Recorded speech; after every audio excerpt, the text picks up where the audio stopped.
Now, I keep hearing that Liverpool haven't actually played anybody in this Premier League season, and yet we're at the halfway mark in the Premier League campaign, and Liverpool are 8 points clear at the top. They have a game in hand over most of the rivals, and they're looking by far the best team in England. I suppose you could say that Liverpool haven't actually played Everton on the basis of that game being postponed, but wow, what a team they must be if they're the team that's going to derail this title charge that Liverpool are on at the moment. I mean, the fact is for me that Liverpool have made so many sides that they've come up against look so average, and they did that again today in beating West Ham 5-0 here, didn't they? I mean, for me, one of the best performances so far this season, and arguably the most convincing they've had since those back-to-back games against Real Madrid and Manchester City. I mean, there have been a few question marks that popped up over recent games. Obviously, they've kept winning largely. They haven't lost for a long time, and I still felt even in this run recently where they've been shipping a few goals and maybe a little bit creaky moments in some of the performances that they've been a bit unlucky sometimes in how they've conceded goals. And I also think there's been a few mitigating factors thrown in there, kind of some of the injuries in defence, the busyness of the schedule, sometimes even the weather when you think back to the Newcastle game. So I think there's been a few, as I say, mitigating circumstances, but today was really a return to the best. And actually, I think we saw that for the majority of the Leicester game as well, really. But today, they put it together for 90 minutes and were pretty much flawless in beating West Ham. As I say, I mean, the numbers, we'll start with the scoreline 5-0. That's pretty emphatic, isn't it? Expected goals, Liverpool 2.92. So 0.32 for West Ham. That is a magnificent attacking and defensive performance. 22 shots to West Ham 7 and 13-0 on shots on target. That is pretty remarkable, really. Away from home, I know West Ham haven't been fantastic this season, but they haven't lost for 4 games coming into this one. So to 13-0 on shots on target, as I say, is a remarkable defensive performance and attacking performance combined. Shows you just really how well Liverpool are balanced. And in fact, actually, if that Liverpool hadn't faced a shot on target in this game, they haven't actually now faced a shot on target since the 6th minute against Leicester, when Leicester do score that goal. You know, again, just remarkable defensive performance. And here they were kind of just dominant from minute one, really. I mean, I remember asking Arne Slot at a recent press conference, was he a little bit worried about Liverpool's slow starts in games? Actually, I think it was the Leicester press conference off the back of Fulham, and he said to me, you know, he didn't really feel it was an issue. And then obviously they concede early against Leicester, and you're thinking, oh goodness, although they were a little bit unlucky in that moment. But here, absolutely no complaints in terms of the start. It just seemed like, even though it took Liverpool until around half an hour in to score the opening goal, it did just feel inevitable because they weren't giving West Ham a sniff at anything, and they themselves were just creating chance after chance and not putting it away. So it did just feel that at some point Liverpool are going to put the ball in the back of the net. And really, for the entire 90 minutes, it kind of stayed that way. Liverpool creating chances, West Ham themselves creating absolutely nothing. And I know, you know, even they were missing a couple through suspension. Souček's a big player for them. Guido Rodriguez in midfield as well. But they still had, you know, Jared Bowen was on the pitch. You had Mohamed Kudus, who I thought was West Ham's best player. They still had a lot of threats on the pitch that could have hurt Liverpool. And yet the best that they managed really was Kudus with a shot from miles out that hits the post. Really, really good effort. And sometimes you can't completely control that. But other than that, they really didn't have a lot to offer. And again, partly that's down to West Ham being a poor side. I don't think they've done particularly well under Lopetegui this season, but Liverpool punish you so badly for that, for being a bad side, and they just emphasise the gulf between the two teams across the 90 minutes and really just added up to possibly the most perfect day that Liverpool have had so far this season in terms of being in control of it so early, getting all the goals that they deserve, and keeping that clean sheet. The first clean sheet, they hadn't had a clean sheet in the last, or one clean sheet in the last 6 games, coming into this. So I think that's a very, very welcome moment for them actually to get that. And of course, to add to that, they got to bring off Ryan Gravenberch in kind of 55th minute or so, I think. Cody Gakpo the same. Now, great rest for both of those, particularly Gravenberch, who I've spoken about, a bit worried about overuse with him. But also both players were on yellow cards, and if they had picked up one in this game, they would have been suspended for Manchester United. So very, very important to be able to get them both off at that point and make sure that you don't have another suspension like Szoboszlai, who missed this game. Also being able to get minutes into someone like Harvey Elliott, who I think there's more to come from him this season. He's being eased in, but I want to see more of him. Diogo Jota, of course, gets on the pitch and gets a goal as well. So huge positives. Really, the only negative from today is the fact that Joe Gomez limps off with what looked to me like a hamstring injury. So you're looking at probably a couple of weeks minimum there, unfortunately. But there are positives still. I thought Jarell Quansah looked very assured, was as big a part as anyone in that defensive performance when he came on as a substitute, and he probably needed that as a little bit of a confidence boost. Arne Slot had said to us at the last press conference as well that Ibrahim Konate is going to have a chance for Manchester United. So again, he won't be a million miles off, will he? So that's very encouraging in terms of if Gomez is going to drop out, Konate is straight back there to come in. So it's all really very good news for Liverpool, as I say, and I think every Liverpool fan at the moment should be appreciating this and really enjoying this game to end the year, really, because, as I say, just a magnificent performance I felt from Liverpool, and one that just, they've basically got one hand on the Premier League trophy at the moment, although they themselves will not want to be as complacent as to maybe say that. Now I'm going to go through a couple of individual performances as well. Actually, I'm going to go through 4 individual performances because I usually limit it to 3, but Liverpool were that good today. How could I do that, really? And where else am I going to start but with Mohamed Salah? I mean, it's turned into a joke at this moment. In fact, the place I want to start this really is to say that this is the best player in the world at the moment. There is not a debate in my mind about that fact. Who is even close to him? I mean, I know Jamie Carragher has had stick for saying Cole Palmer in 2024, maybe was the best player in the Premier League.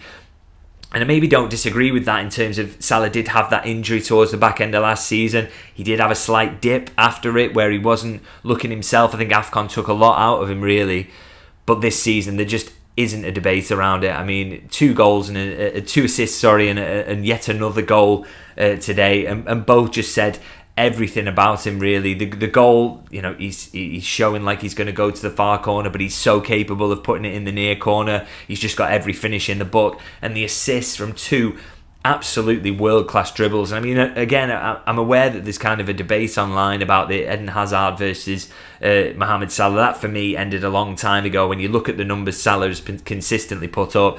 But the only argument seems to be about kind of aesthetics and watching these 2 players. You watch Salah's dribble for that last goal that he sets up Jota for. There's just not even, he is as aesthetically pleasing to watch.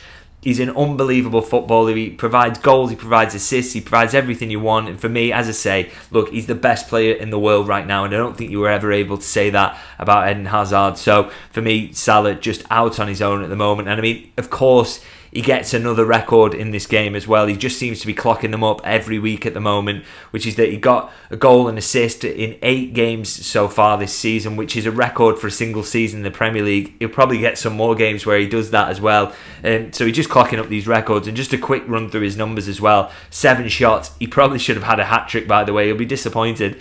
4 chances created, 3 out of 5 dribbles completed. He's just, West Ham could not get anywhere near him.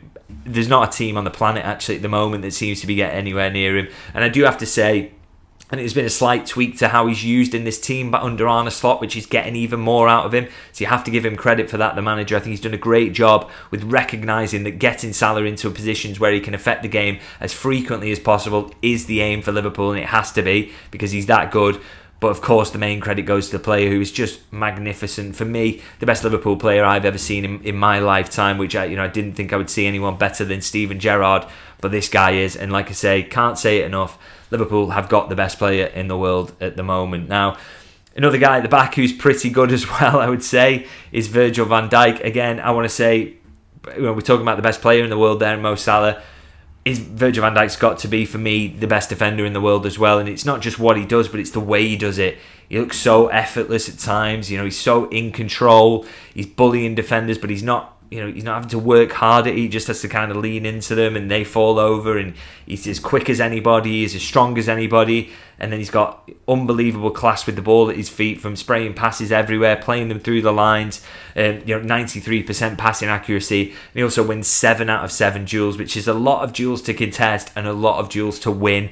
To win 100% of those just says everything about him, and I think at the end you saw again how good a footballer he is when he gets into the centre forward position. For some reason, him and Luis Diaz seem to have switched positions for a minute, and he brings the ball down and gets a shot off, touch and shot so quickly. And again, it just says, he is a player who he probably could play centre forward, to be honest, and do a really good job there and get quite a few goals.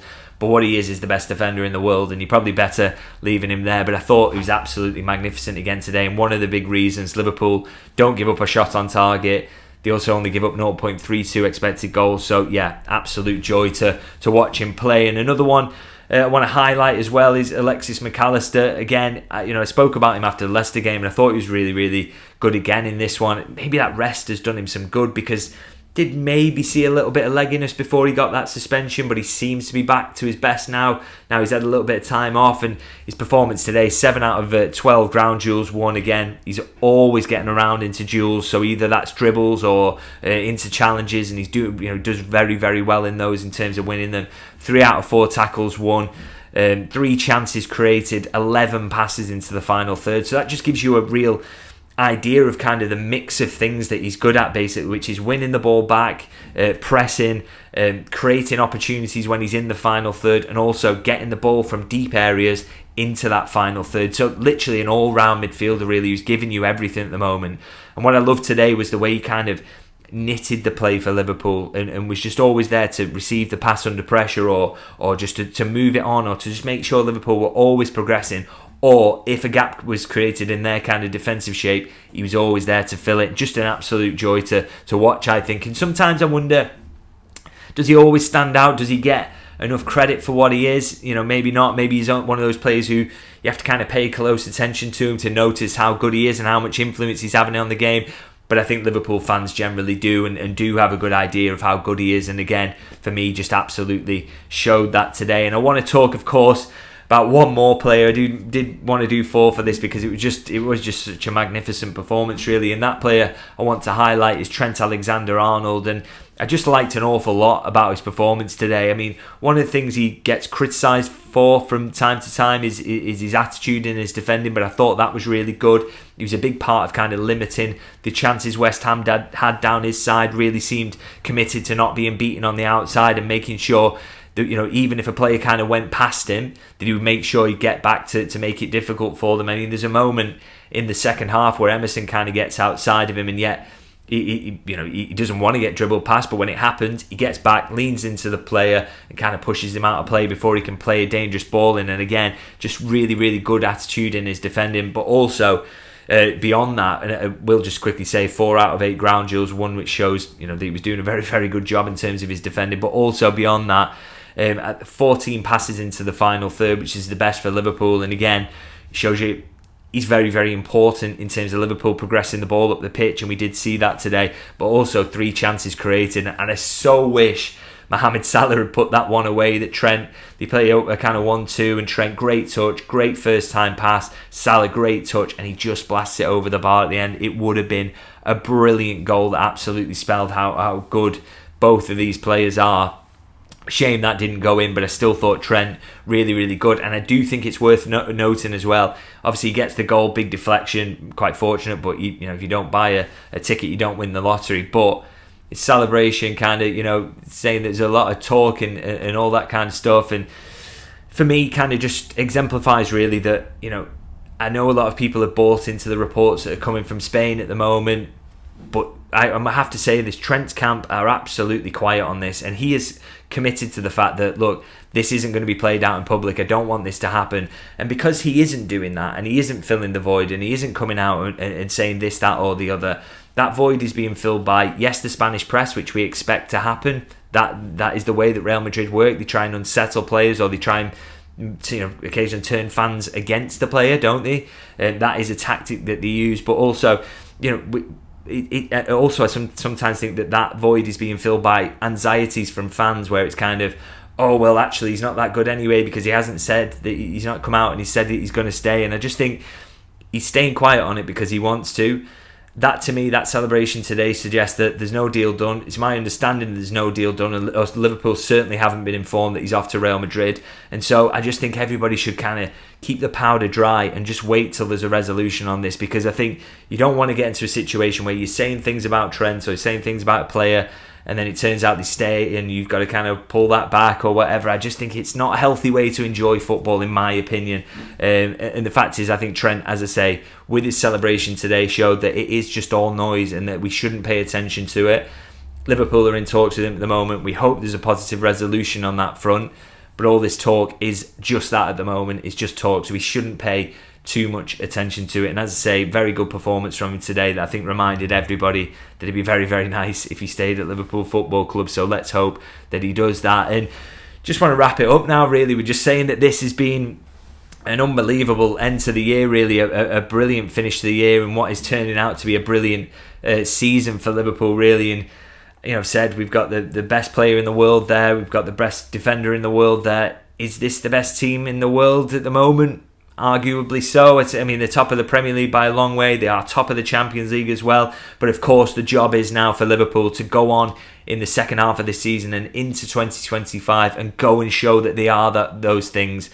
Go and prove that you are the best team in the world by winning the Premier League and winning the Champions League. And this team certainly looks capable of doing that on the evidence, not just of this performance, but the form under Arne Slot and for the majority of this year, let's be honest, under Jurgen Klopp as well. But of course now, they have a week off to enjoy and to take a rest, and all Liverpool supporters don't have to go through that. Okay, 2 games a week as well, because sometimes, even for fans, I'm sure that's exhausting. It definitely is for journalists with the amount of press conferences and the things we have to work through. So, going to go away and enjoy that. And I just want to say to everyone, of course, it's going to be my last video of the year. So, I want to thank everybody who has watched in 2024. I cannot believe where the channel has gone from at the start of this year to where it is now, and of course really, really looking forward to 2025 and hopefully more growth on that front, but also interacting with all you guys who I massively appreciate.